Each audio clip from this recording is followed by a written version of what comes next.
Herbert K. Black served in the United States Army from 1944 to 1946. I moved from Dawson, Georgia, which was a 11-year school system, to Macon, which is a 12-year school system.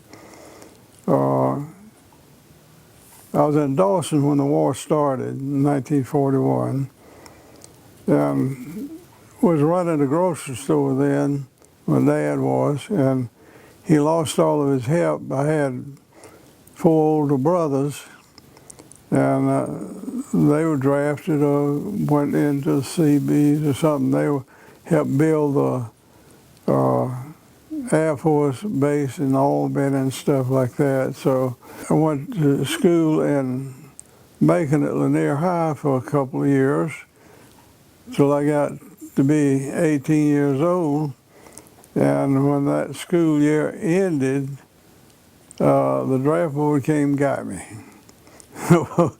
Whether I was through with school or not, they got me. That summer, we had basic training in Blandon, Florida, and it was hot. It was a scorcher. They had, since there was a political year, an election was going on, and there was a political issue about not sending 18 years old overseas. They bounced us around from base to base to base to, not send us. But as soon as the election over, all doors were open to go overseas. So December, they put us on a boat and headed to Marseille, France. And we ended up landing in Marseille on Christmas Day. The day we landed, and they flew us up in Luxembourg same day, and we joined Patton's army in Luxembourg. And basically we pushed the Germans all the way back into Czechoslovakia. It was probably the coldest one, I understand it's the coldest one they had in 100 years. And the only way we could keep warm was to dig a 3-man foxhole with share blankets and dig a hole big enough to set up in. 6 or 8 inches of dirt over that. We'd put tree limbs or doors or whatever was convenient to put over it. And down at the end of the trench, you'd have a scuttle hole about a foot and a half that went all the way across it to get in and out. That's mainly the way we set up over there. We didn't see too many German soldiers over there per se. Main thing we saw was artillery, mortars, 88s, the big guns, stuff like that. You could kind of deal with those, but they had some they called Demolwerfers. There were racks of rockets, and those things would scream from the time they let off or the time they landed.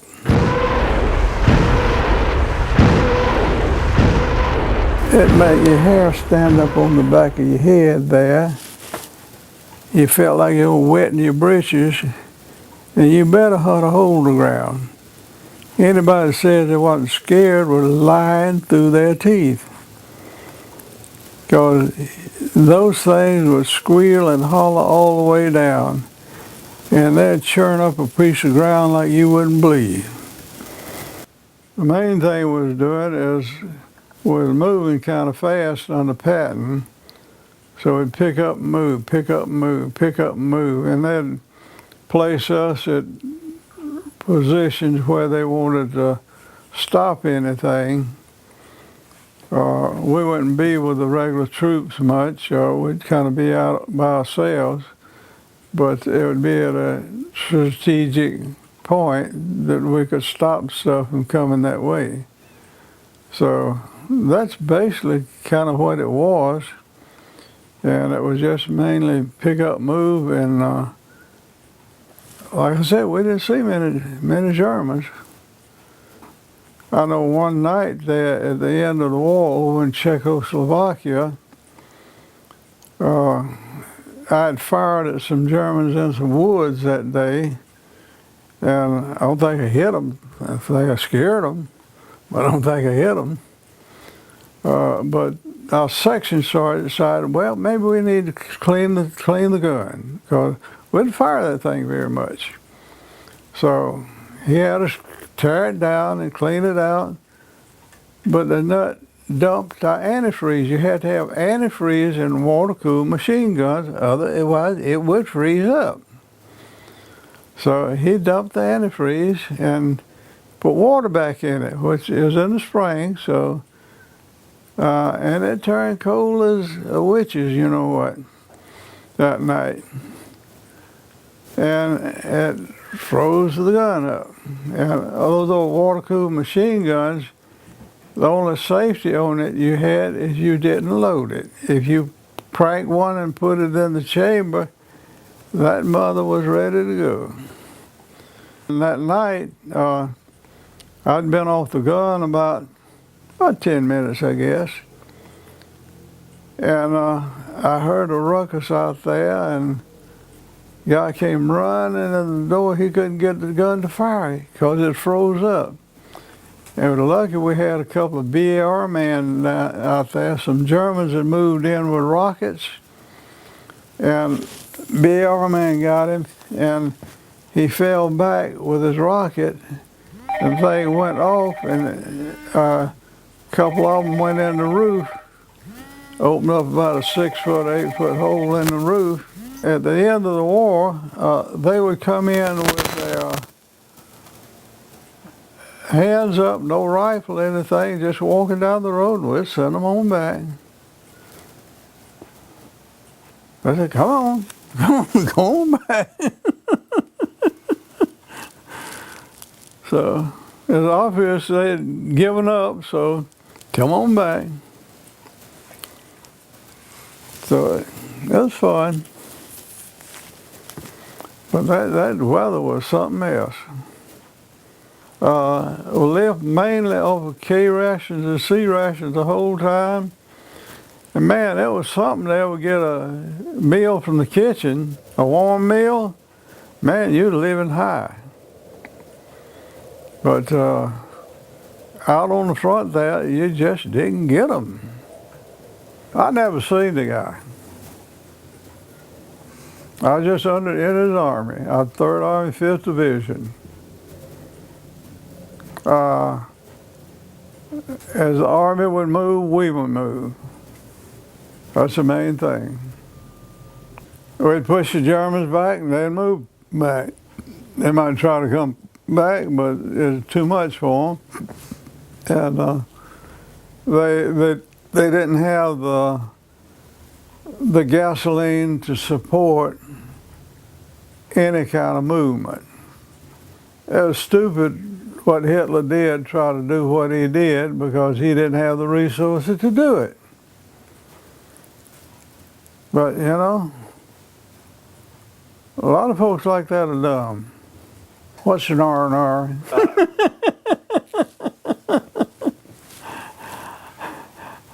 We never got any leave or anything like that. We was always there on the front line, moving us. It was mainly a move and hold, move and hold, move and hold, move and hold, move and hold, all the way across there.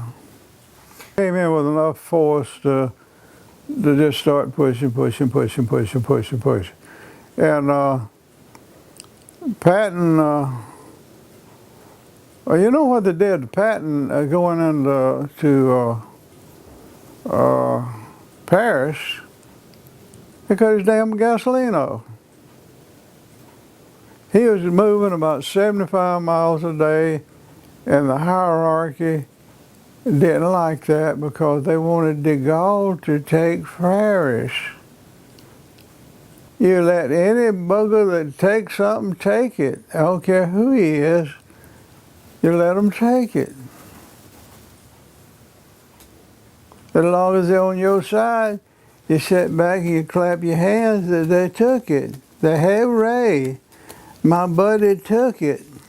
I wasn't in Europe too long after that because they had drug us out and sent us back to get refitted to go fight Japan because, see, we were green troops in in Germany, and they didn't want to take those old troops and make them fight again, so they took us young folks, green folks, to make us go fight Japan.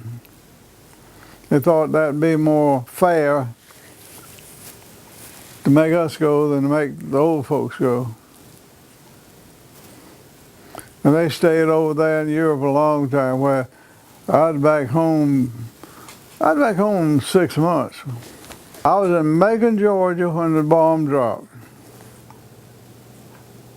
I said, hooray, hooray, hooray, hooray. So that changed my orders to where I was going, and I ended up in Camp Campbell, Kentucky for, I'd say, most of that next year. The GI Bill was my living for the next 3 years. You couldn't get a job after that. All of the defense places were closed up, everything was shut down, and that GI Bill was a nice little cushion. I was able to eat off of it. I remember all of that. I was in Dawson, Georgia. We lived in Dawson, and I just got back from Sunday school, and that was before the days of television. It was radio. And I don't think we had a radio at the time, but my neighbor had a radio, and it was over the radio. That's where you got your news, is the radio. And it came out that Japanese had bombed Pearl Harbor. That was about 12 o'clock in the afternoon they got it. I didn't like it. Sad.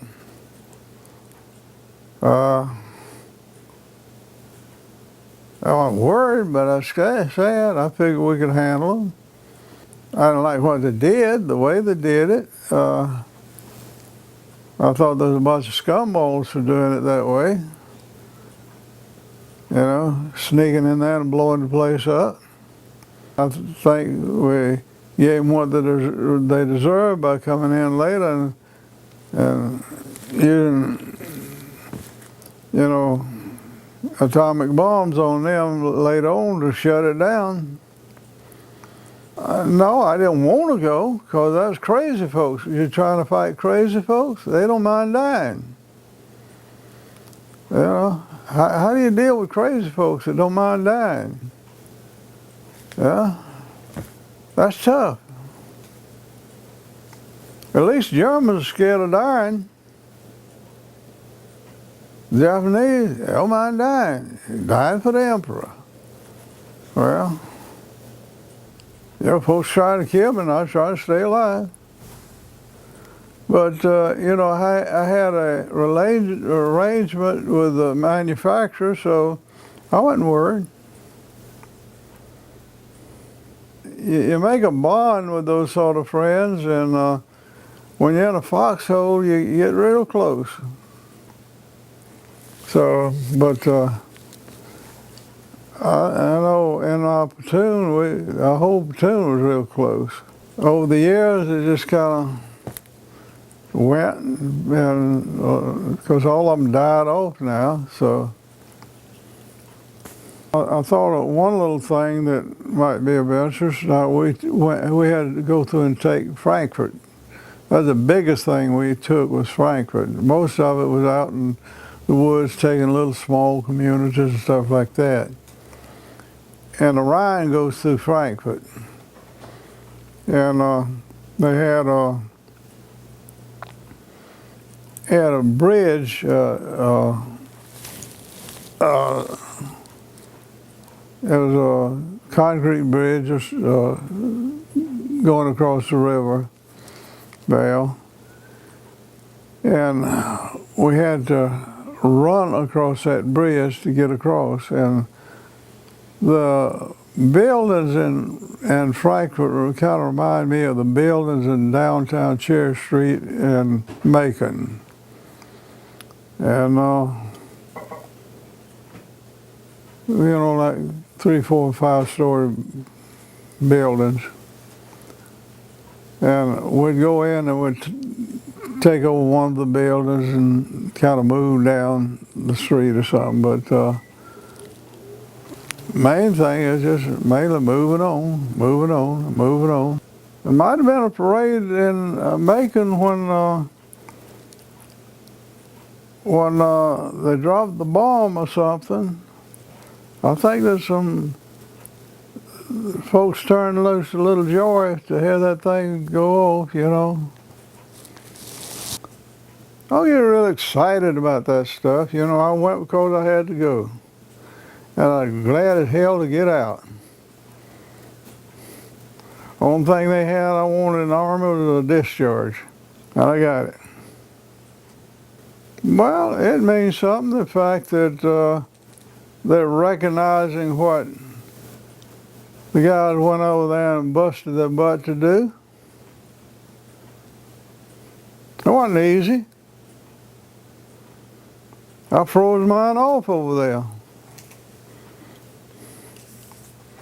That's the coldest I ever been before or since. It wasn't that much fun. Getting shot at ain't really that much fun. I did what I had to do and I did it. Now let me loose.